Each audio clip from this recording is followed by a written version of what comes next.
Hello everybody, my name is Eric Worre and welcome to our special webinar with Tony Robbins on the power of network marketing. I'm really excited to bring this to you. This took over 5 years in order to be able to get this interview to happen. Tony's only done it twice in his 38-year career. One was with Jay Abraham and the second one was with us here at Network Marketing Pro. So I'm really proud to be able to bring this to you.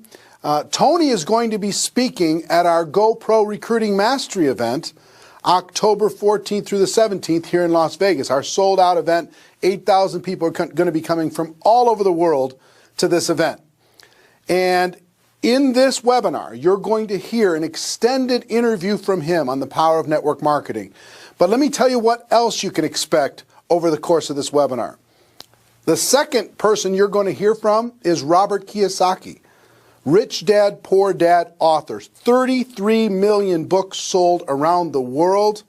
He's going to be sharing some ideas and his thoughts about the network marketing profession. Guess what? He's also going to be one of the speakers at GoPro Recruiting Mastery. A third person you're going to hear on this webinar is Bob Proctor. Bob, you might know most from the movie The Secret, but he also is the author of You Were Born Rich. He's going to be speaking about his presentation, what he's going to be doing at GoPro Recruiting Mastery, but also some ideas on how you can have a breakthrough and how you can change the paradigms in your mind. So make sure you watch this all the way through because at the end I've got something very special for all of you. So let's get started. To kick things off, let's take you to our special interview with the one and only Tony Robbins. Tony Robbins. Great to see you. How are you? I'm doing awesome. How about you? I'm doing good. I know you are in the midst of a crazy schedule and took a little time out from your business mastery event you're doing here in Las Vegas. Yes.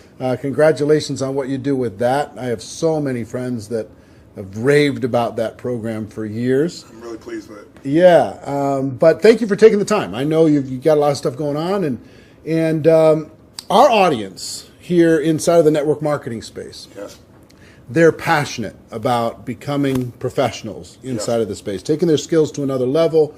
They believe, as I believe, that for the average person, it's just a great option for someone to take charge of their life and become an entrepreneur without a lot of the risks that are typically associated with becoming an entrepreneur.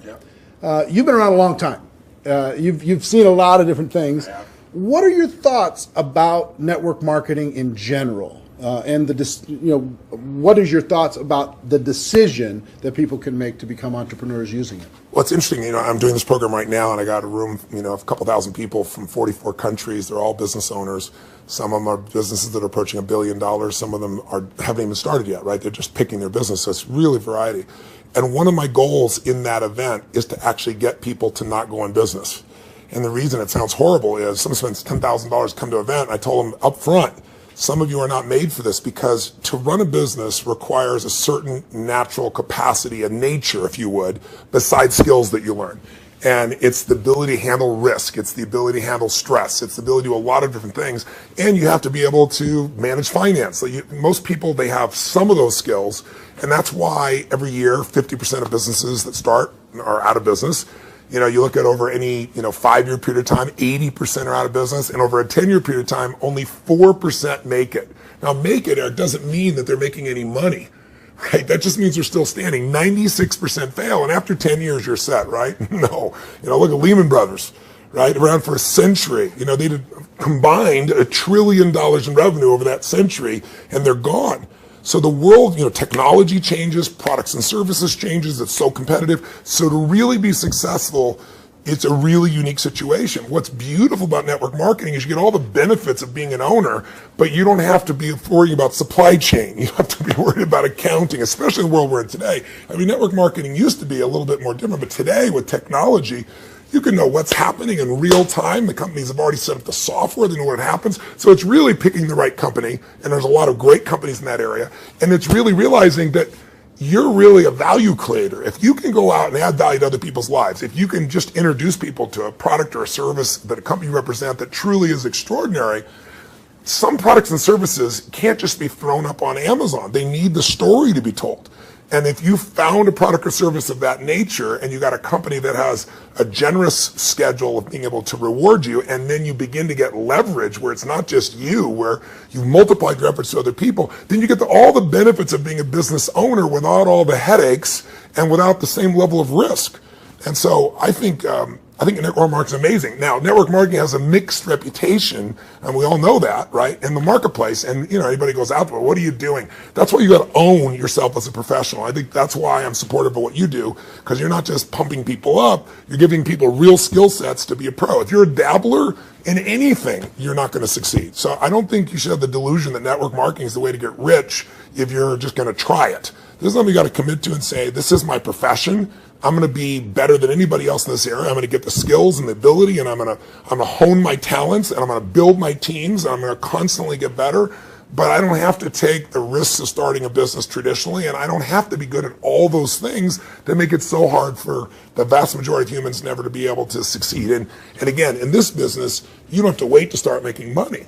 You don't have to hope that you can cover all that overhead. That overhead's being covered by the company. So I'm a big fan of network marketing, always have been, and I think the real thing is making sure you pick the right company and that you continue to grow your skill sets. The constant, never-ending improvement, what you've talked about for forever. That's correct. Right? This concept that you're always going to be getting better at your skills, you're always going to be getting better at your mindset, you're always going to be getting better at how you communicate with your groups, how you're building teams. Yeah. The challenge is people get into something, anything, and in the beginning it's exciting. Of course it's exciting. You join this new company, you have this new opportunity, you get a new relationship, even a new job is exciting in the beginning. But then there's the law of familiarity. If you get around anything enough, you start to take it just a little bit for granted. And you just can't do that with your own business. And that's really what network marketing is your own business. You got to say, this is never-ending improvement for me. And I'm hooked. I'm hooked on this idea that I can get better and better. My income is not limited by my time because I can now produce results to other people as well. And I don't have to spend my time doing things I really don't want to do, like accounting and shipping and all those other elements. So I think if anybody's listening to this and they're on the edge, if you're on the edge, don't do it. Yeah, for sure. It's like step up. If you can't step up, it's the wrong thing for you. But network marketing makes it the easiest that I know of to step up if you become a pro. Now, you're talking about, in Business Mastery, this event you're doing right now, you're talking about giving people the best practices of everything that's happening in the world. That's correct. And from you and also a collection of experts sharing ideas. Just to entrepreneurs in general. And you're an entrepreneur, wildly successful entrepreneur, and you work with and are friends with many of the top entrepreneurs in the world. What are a few of the common attributes of the super successful entrepreneurs that you've seen? That might not be the obvious ones that come to mind. Well, gosh, I'll give you one example because I was just talking to him yesterday. Mark Benioff's a dear friend of mine, and he runs a company called Salesforce.com. He founded it. Mark went to my Unleash the Power Within event about 15 years ago. He went to it 3 times. It's repetition's the mother skill. He immersed himself in it. Again, a pro, not going to do something average. Comes up to me and introduces himself and says, Tony, he said, you've changed my life. I'm working for Oracle. I'm leaving. I'm starting this company, Salesforce.com. We're going to change the business world. I'll never forget. So we're going to do $100 million in business. I was teasing him the other night. He's going to do $7 billion this year, right? And I've been on that 15-year journey with him. What do they have in common? They have a sense of something they want to serve greater than themselves. The only challenge sometimes in network marketing, and I think what gives it a bad reputation for some people, is you get people in there that really act like they're doing it for something larger than themselves, but it really is only them. Now, there's nothing wrong with you wanting to profit and be successful, but motive does matter. And the most successful entrepreneurs have a motive that includes themselves, but they want to do something that's going to change the world, make the world different. It's like, when you're trying to meet your own needs, you get a certain level of insight. If you're trying to meet the needs of your family, you get a different level of insight because life supports whatever supports more of life, more people. If you're trying to support your community, different insight. If you're trying to have an impact on the world, it's even larger. And I found in network marketing, you find a few missionaries that are like those other entrepreneurs that it really is their mission. They'd honestly do it for free. And, they want to make money and they do make money. But if you're only doing it for the money, the unfortunate part is people sense that, and then they feel like it's just a transaction as opposed to an experience of added value. There's only one way on earth to really become wealthy, and that is do more for others than anybody else is doing. And if you can find a way to do that through your vehicle, like network marketing, there's no limit. But people sense what's really driving you, and you can't fake it because people's bullshit meters today are so big because everything's bullshit. Reality television is bullshit. You know, it's even fake. So if you can just be raw and real and connect your mission, that is not to say that you're not going to benefit. Hell, you know, I'm fortunate enough now. I got 21 companies. I got 12 I actively manage. We're approaching $6 billion in revenues this year, and I'm a guy that started out, you know, in a 400 square foot bachelor apartment in Venice with no business background. But what has been my driving force is every industry, every company I've been to, it's like, I'm on a mission to create massive improvement and change. And I don't just say that shit. If you want to know who I am, you don't have to watch how my lips move, watch how my feet have moved for, you know, 3.5 decades, you know, actually 38 years now. I started when I was 3, I think, you know, something like that. But that's it. Find your mission, find a motive greater than yourself, and ironically, you will do incredibly well yourself as well. Yeah, I found that same thing's absolutely true. I want to transition to a project talking about giving, talking about helping other people. Yes. I've been waiting for a lot of years for a new book from you. Yes, it's I think a lot of your audience is like, come on, you know, when are you going to put out a new book? And you finally came out with a book, Money, Master the Game, 7 Simple Steps to Financial Freedom. And it is a tour de force. Man, did you do some work. Thank you. The interviews that you pulled off and the access that you gained. To our audience, what I've been trying to pound on, because if there's an attribute of even the successful people in network marketing, yes, it's being financially oblivious. Yes. And just spend all the dollars faster than you get it. Yeah. File an extension on your taxes. Don't even do, you know, do quarterly estimates. They don't even pay attention to that stuff. Yeah, I know. So one of the theme that I really loved, one of the themes that I really loved, and I've started to promote within our community around the world, and there's 100 million people now in network marketing around the world. Wow, I didn't know that number. That's amazing. 100 million. Wow. $182 billion a year in sales. Yeah, I knew it was in total. the 200 billion range. So 100 million people are involved. And the theme that I like is you teach people to have 2 businesses. Yes. One is the business of how you're making your money. Yes. And the second is the business of your investments giving you an income stream. So for people in network marketing, one is to create, you know, maybe transition from a job to a network marketing career. Yeah. And then once you're there, try to get your investment income to surpass your network marketing income. Correct. So first of all, what drove you to create this book, and what could a person inside of network marketing benefit from? I've already benefited tremendously, right?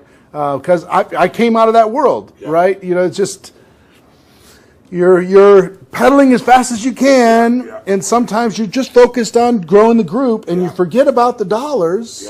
And sometimes it's programming. Mental old stuff. For sure. For me, it had to do with self-worth. It had to do with anytime I got money, I had to spend it as quick as possible. I had to buy everybody dinner. I had to, you know, make bad investments so I'd be back to that familiar crisis mode again. So that was my issue with money. So it wasn't even strategy for me. It was some programming stuff for me. So the people inside of our space, how could they benefit from having a better financial IQ? And what can this book do in order to be able to help them improve that? A lot of questions. Yeah, I know. The first one is, I didn't write a book for almost 2 decades, like 18 years, primarily because I just hate writing.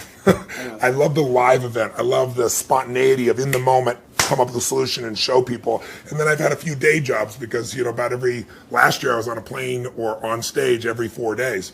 And I was doing it in 16 countries, to give you an idea. And, you know, I love 10,000 people and the energy, the impact. Sitting a solitary writing book and I want to do. So why did I write a book even then? I don't need to write a book. Simon Schuster's had an offer for me forever and wanted me to do it. Was because in 2008, when I saw mass number of families losing their homes, mass number of families losing half their retirement, it wasn't like statistical to me because I grew up with no money. I grew up in an environment, we had no money for food. In fact, I donated all the profits of this book in advance. I've been feeding 4 million people a year for, gosh, the last 10 years. I've been feeding people since I was 17 because when I was 11, my family got fed, and I said, I'm going to give back. So 17, I fed 2 families, and then 4, and then 8, and then my small company got involved, and eventually I got to $1 million, and then 2 million, and then for the last 6 years, I've matched the 2 million that my foundation does, personally feeding 2 million. But I thought, I fed 42 million people in my life. I want to feed that many people in a year. So I said, I'm going to feed 50 million people, and I called and said, if I took all the money from this book, Feeding America, how many people are going to feed? And they said 10 million people. I was like, geez, So I finally just wrote a check higher than that. So I want people to know I wrote this book to give it away, to give away the content. But I wrote the book because I wanted people to have real answers, and I have a unique gift that most people aren't aware of, and that is I've been coaching one of the top 10 financial traders in the history of the world. His name is Paul Tudor Jones, for 22 years. This is my 22nd year with him. And he's not lost money in 22 years. Now, there's no one on earth that you know of that could say that, who's a top financial person at that level. And I mean, daily, I coach him. He sends me the note of what's going on, know where to go. So I've got a level of insight. So I thought after 2008, when I saw this happening, I said, I'm not everybody. I don't have the whole solution, but I got access. So what if I interviewed 50 of the smartest people on earth who started with nothing, like us, and then built billions, top hedge fund guys, as well as, the academia guys, the guys that are the smartest, in the room intellectually, who have studied what works. And let me put it in one book, and if I could put it into a system, like a 7-step system, and that's what I did. And so it took 4 years, and I'm thrilled with it, and the impact's been amazing. And the endorsements I've got have been, guys like T-Boone Pickens or Carl Icahn, people of that nature. And it's because they all read it. This is the real thing. So the answer to your question is, I was just in my seminar, we've been 4 days into it, and almost everybody there has a plan now to grow their business 30 to 130%, some 200%, with no bullshit. Like I'm talking about a conservative plan where they walked in thinking, how would I grow 10 or 15, in the marketplace? But after all that, I still want them to know, and that's why my conversation with them today is, you got to have your core business, and you got to have a second business with no employees that takes you 15 minutes, maybe a month or a quarter. You can actually make it 15 minutes a year. And I want that second business to be the one that makes you financially free. So if anything ever happens to your core business, you're still set. And I can really show you how to deliver that because that's what these people have done. And all I'm talking about is make the most important financial decision of your life and stop being a consumer and start being an owner. And the way you become an owner, it's simplistic as it is, and we all know it, but I get people to do it, is you take a percentage of what you earn, like we all know, and you decide this is not going to Kate Spade, this is not going to Louis Vuitton, this is not going to some beautiful restaurant, this money stays in my family, and you automate it, and you put it into an account, and then you figure out where to put it, but that money has to disappear. You have to know it's not, you have to not see it. If that happens, you got the first step to success. The second step is once you have that, you've got to understand the rules of the game. Because so many people get taken advantage of, who may be the few that actually put the money aside. And the people in multi-level marketing, like you said, they're running their team, they're running their family. How am I supposed to be a financial expert? You don't have to be an expert, but you have to know the rules of the game, because this is a place, if you don't know the rules, you will get hurt. And my goal with this book was to take people from being the chess piece to being the chess player. And I knew I could do that with a mom who's just getting started, or a millennial that's got a bunch of college debt and still do it, or a totally sophisticated person who thinks they're sophisticated, and I show them what Carl Icahn's doing, and they go, "Holy shit, this is amazing." It blew me away. But the thing I want to get people to know is, if you set this system up right, and I have inside here, for example, I asked Ray Dalio. Many of your audience probably don't know who Ray is. Ray Dalio, if you're really rich, you give your money to a hedge fund usually to invest your money. And a big hedge fund might be $15 billion. Ray Dalio's $165 billion. He is 10 times bigger than the richest hedge funds on earth. He manages money for China, to give an idea, right? Wow. So I go to Ray, turns out he's been a fan of mine for 20 years, really helped. I sit down with him for 4 hours. He gives me these incredible answers. And at the end, I said to him this, and it relates to your audience. I said, look, I deal with people that have 20-day jobs. I mean, they're trying to be a mom, a dad, do something in the community, run their business, be an athlete, do well financially, do something for their community. And I said, they don't have time to be a professional. And you just got done telling me these professionals might be nice people, but they will never, they're never going to do it. 96% of mutual funds, for example, which is where most people put their money, don't match even an index over a 10-year period of time. That means if you're here in Vegas and you go play blackjack and you say, I'm going to find the 4% that are successful. If you play blackjack and you get 2 face cards and your inner idiot says, hit me, you have an 8% chance of getting an ace. You got a 4% chance of getting a mutual fund. So I said to him, I said, Ray, what you shared is amazing. I'm going to teach this, but you got to teach me this principle of what you do in actual numbers, like so people could just go do it. 3% of this, 10% of that. He goes, Tony, I can't give you that. He goes, that's my secret sauce. People have to have a $5 billion net worth and give me $100 million before I'll even consider taking their money. And he said, that was 10 years ago. And I said, that's the point. You haven't taken money in 10 years. You're not going to take any more money. So give me the secret sauce. Help me help the average person, right? And I got him. He goes, well, Tony, he goes, like, it's really complex. I said, I'm good at taking complex and make it simple. He goes, well, I use leverage. I said, design one without leverage. He goes, it wouldn't be perfect. I said, your idea of not perfect is everybody else's idea of Da Vinci, you know? So I said, he goes, well, and he lays out this plan. And he goes, go back test that. He goes, you know, when people talk about past performance doesn't equal future performance, that's because it's like a 5 or 10 year period of time. He said, test it over the entire modern history of investing, say 75 years, and tell me what you find out. I hired the firm to test it. 85% of the time in the last 75 years, think about all the up and downs of markets in the last 85% of the time it's made money. And when it lost money, it didn't lose 50% like 2000 or 51% like 2008. It lost 3.99%, just under 4% in the worst time. If you could go to Vegas and make money 85% of the time when you only lost 4%, how much would you invest, right? How much would you invest? Town wouldn't be here. So I want people to know this book will show you exactly step by step what to do. And you want to set it up so that everything you do, your day-to-day business is wonderful. But if that went away, you're still financially set. You can start even if you're small. You can start with nothing. Start with $1,000, $500 to make this thing happen, and it'll guide you straight through it. I love it. Everybody, please get this book, get your hands on it, make sure your teams get this book, have some concepts, get the concepts ingrained, put it into your training, make it a part of your culture. Think of it as this is an area you got to master, but it's not something that takes a lot of time. Yeah. That's why I call it Money Master the Game. It's a game. You want to master that game, and there's 7 steps. Anybody can do it. Right. All right. One more question for you, and I appreciate the time. My pleasure. We have our GoPro Recruiting Mastery event coming up in October. I'm going to be there. And the reason, let me tell you the reason why. I feel like I've developed some mentors like you've had and some people who've helped to simplify some complex things. And inside the network marketing space, I feel like I've done a pretty good job of simplifying the skills necessary for a person to go pro. Yeah. And I've done a lot of coaching, especially over the last 2 or 3 years. The biggest obstacle is not the skills. No, never. The biggest obstacle is the breakthrough that is required in a person's mind in order to be able to go to another level.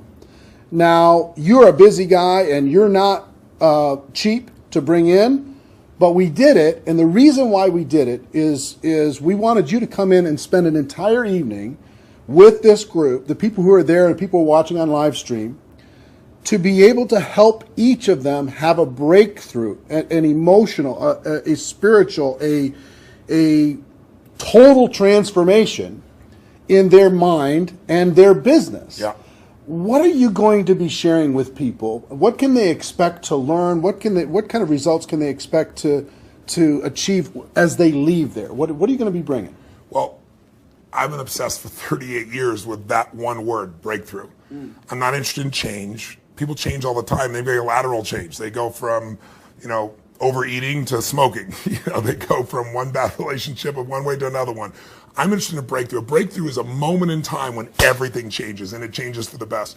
And the beautiful thing about a breakthrough, when you really start studying it, which I've done for 38 years, and I've looked at it, financial breakthroughs, business breakthroughs, emotional breakthroughs, and you really see a breakthrough, it's a moment in time that occurs. Like people will say to me so often, well, it took me 10 years to change this. And I say, bullshit. It took you a moment. It took you 10 years to get to the moment where you actually broke through. That moment where your brain said, not another day, not another hour, not another moment. This is over. I'm changing my body, or I'm changing my relationship, or I'm no longer going to do this. I won't tolerate this, because most of us get what we tolerate.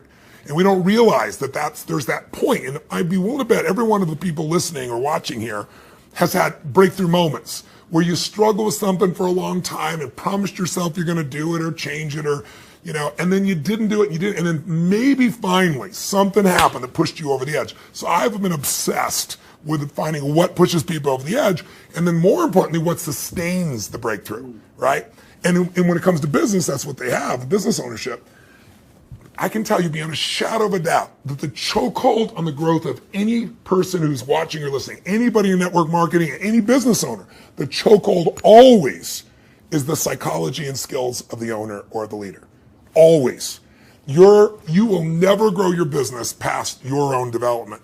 And I tell people that, like when I start seminars and they all want to know strategies, and I have so many business strategies, and I love to wow people with the strategies and save them a decade.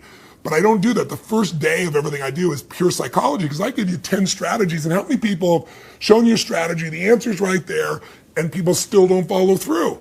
And it's simply because of that. So don't get me wrong, skills are critical too, which is why I think what you're doing is so invaluable. But I feel privileged to come in and add to that because I found it's 80-20. 80% psychology, 20% skills. Now, if you don't have the skills, you're not going to succeed. But if you don't have psychology, you have the skills and you still won't follow through. And so I'm going to take people through a process over about 3 hours of immersion that you're never going to get doing one little thing at a time. It's kind of like, most people have taken a foreign language in high school and college, and you ask them today, speak some language, they can't speak squat. It's because they did this little thing at a time. I'm an immersion guy. If you're in it, breathing it, smelling it, tasting it, that's what we're going to do for 3.5 hours. And at the end of that, you're going to storm out of there. You'll know what was holding you back. You'll know how to shift it, and you'll physically shift it, and it'll be in your body, and it'll be resident, and you'll have a daily practice, a simple daily practice of less than 10 minutes that'll put you in the place to maximize every single day. And that's what it really takes. So if a person's trying to decide, hey, should I get a live streaming ticket? Should I find a way to get to that event? What kind of advice would you have for them? Don't do it. If you can't decide to do something this valuable for your life, you shouldn't be in business. Please go back to working for someone else. You really should. You go work for someone else. You're not cut out for network marketing. Either that or grab some gumption and push yourself over the edge, because listen, I tease about it, but it's true. Your income will never far exceed your personal development and your business development. It just can't. You're never going to see a person influence someone of higher influence when they haven't grown in themselves. If you're growing, you can lead. You don't have to be perfect. I'm not far from perfect. But if you're caring and if you're growing, people sense that about you, because the average person is not. And that's attractive. That's going to pull people to you. A lot of people are like, how do I get people? The fastest way to get people is develop yourself, and people will sense it. And when you talk to people, they sense that, whatever you're saying is the tip of the iceberg. They know there's so much deeper and they want more. And what better to do in life than to become the kind of person that you're not perfect, but you're growing constantly, and because you're growing, you have more to give. And so I'm obsessed. You want to get better? Life gets better. My original teacher, Jim Rohn, used to say to me, Tony, for things to get better, you got to get better. For things to change, you got to change, right? And I can tell you, if you're going to add more value, you can't just hope good ideas are going to just show up out of the blue. You got to pursue them. Great ideas are going to change your life. Don't interrupt you. You pursue them, you use them, and they change your life. And we're going to create an environment where people that day who are there will not forget that they're there. It'll have an impact for years to come. I will tell you that Jim Rohn also talked about the day that turns your life around. Yes. That day of disgust, that day of determination, that day when you finally make the decision, like you're talking about. Yeah. And I think that the people are going to attend. And the reason why we're bringing in you, the reason why I'm excited to work with you in this project and with this huge group of people around the world is I want them to have that breakthrough. That's cool. I want them more than anything else to go out there and just absolutely crush it on every level. Well, the reason I'm doing this talk with you, my dear friend Sam, who you guys are good friends, put us together and arranged this, is I know you're totally sincere, and I know there's a reason there's 7,000 people come to this. It's because you really deliver the goods for people on your own. So I feel like you're a brother on the path, and together, hopefully, we can do more than we would do separately. Yeah, man. Hey, I appreciate it. Thank you very much. My pleasure. Looking forward to tearing it up with you in October. I'll be here. All right. See you then.